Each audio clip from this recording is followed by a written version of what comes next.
So Manchester United's pre-season campaign comes to a close in America, and United also lose 3-2 to Dortmund. And I've got to say is that we're very sloppy in defence, and we need to improve on things because it's clear Johnny Evans, obviously he played today instead of Raphael Varane.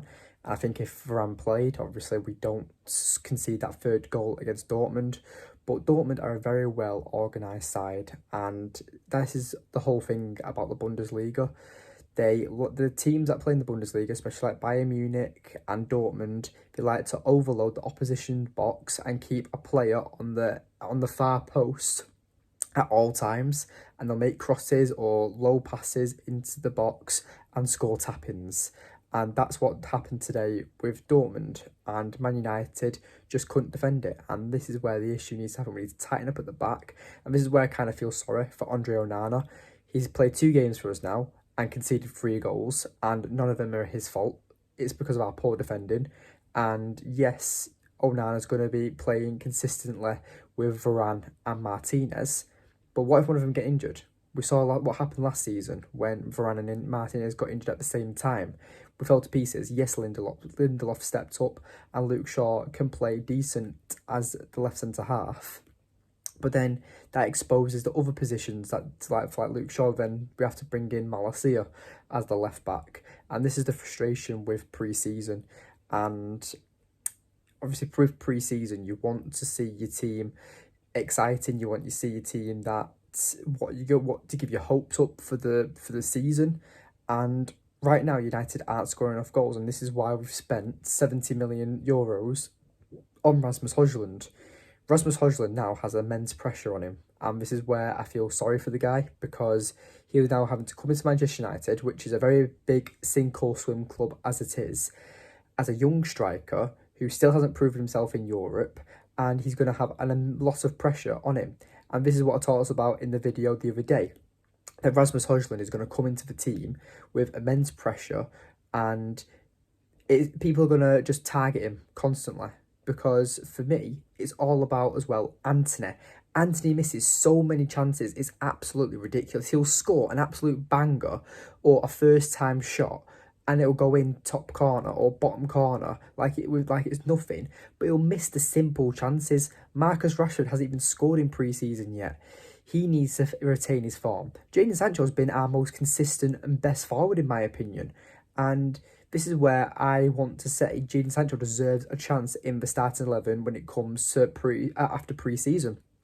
Unless Antony and Rashford step up their games for our remaining 2 games in pre-season, Sancho deserves to be that starting forward, in my opinion.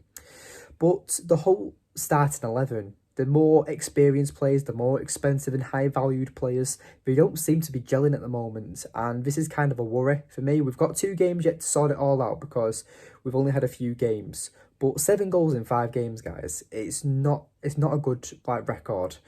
You're averaging just over a goal a game, and that's just not good enough, in my opinion. And the goals we're conceding are very silly from our own mistakes. It's not like we're going up against really good teams. It's our own mistakes is why we're not keeping these clean sheets. And I feel so. This is why I said I feel sorry for Andre Onana, because Andre Onana can't do anything about these goals because of our poor mistakes. You saw today, Andre Onana, he almost conceded, as soon as he came on, he almost conceded a chance because of Harry Maguire dofing about with a poor hospital pass to Eriksen. And then you just see Andre Onana charging towards Maguire and just screaming at him. And I hope he does that. I hope he's not afraid to do that with players like Varane and Martinez and Casemiro and Wan-Bissaka and Dalot. All these experienced players that we've got in our team. Andre Onana, if he gets pissed off because he realises our team is making a poor error, then he has every right to shout at him. But anyway, I'll do the match ratings now, 1 second. But I'll do my match ratings now. And for me, it's hard to say. Jadon Sancho for me, and Jadon Sancho and Diogo Dalot for me, definitely standout players in the first half. They were absolutely brilliant. Palestra as well, looking very dangerous. Decision making still needs work with Palestra, but I do really rate him. I do think alone is the best move for Palestra this season. We've got way too many wingers. I mean, you think of it, we've already got Antony, Rashford, Sancho, Garnacho, Amad Diallo. There's 5 wingers already, and then Palestra. We saw last season that But even when Garnacho got injured, Pellistri didn't get consistent performances. So give Pellistri a chance to show himself out on loan, because I really want to keep this player. I think Pellistri is a very good player. It's clear that he's highly valued in international duty because Uruguay pick him all the time, even when he's not even playing for Manchester United. I feel like we've got a hidden gem in Pellistri and he just needs to be given a chance. But we've got way too many wingers and Pellistri's not going to play, so I would definitely loan him out. But he looked very dangerous. He was running at Dortmund's right back in Wolf, and it was just a very decent performance from Pellistri.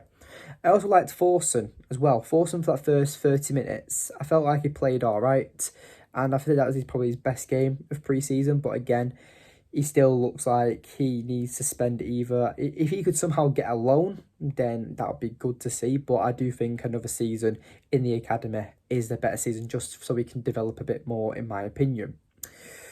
But yeah, I do feel like that. I want to kind of talk about the second half, because this is where it kind of went wrong. Because despite us conceding 2 goals in the first half, which were back-to-back goals for our poor defending from Malen, that third goal, obviously we only conceded 1 goal in the second half, but I thought that was the worst mistake that we made. It was just sloppy defending. Dortmund have tried that 2, 3, 4 times already throughout the first half and the start of the second half. United know that that's their way of scoring goals, and we didn't do anything to prevent it. And that's the frustrating part of it. So Erik ten Hag needs to address and demand from his players on that training ground and not let the standards slip, because we've got 2 games left of pre-season. We need to be getting clean sheets and scoring minimum 2 to 3 goals and getting consistently and convincingly winning performances, because if not, I'm worried to the start of the season. Thankfully, we have Wolves as our opening fixture, but we've got Spurs and Arsenal within our first 4 game weeks. It's not a good look. United need to have a good start to the season. Erik ten Hag shocked the world last season by getting us 3rd in the Premier League and winning the Carabao Cup and getting us to an FA Cup final. But this is where the issue is now, is that can certain players in this squad work in this new Erik ten Hag system of the 3-1-6 formation? We've made a video on this already about how the 3-1-6 formation works, so check it out if you haven't already. But I do believe that United have a lot of work to do, and that's it. So I'll look forward to seeing what happens for the remaining pre-season games. But yes, this concludes our American pre-season tour to be over. But thank you for everyone who's watched. Please subscribe if you are new. We are currently like 2 subscribers away from 750. So please subscribe, share this channel, share the video. Thank you for watching, and see you later. Take care.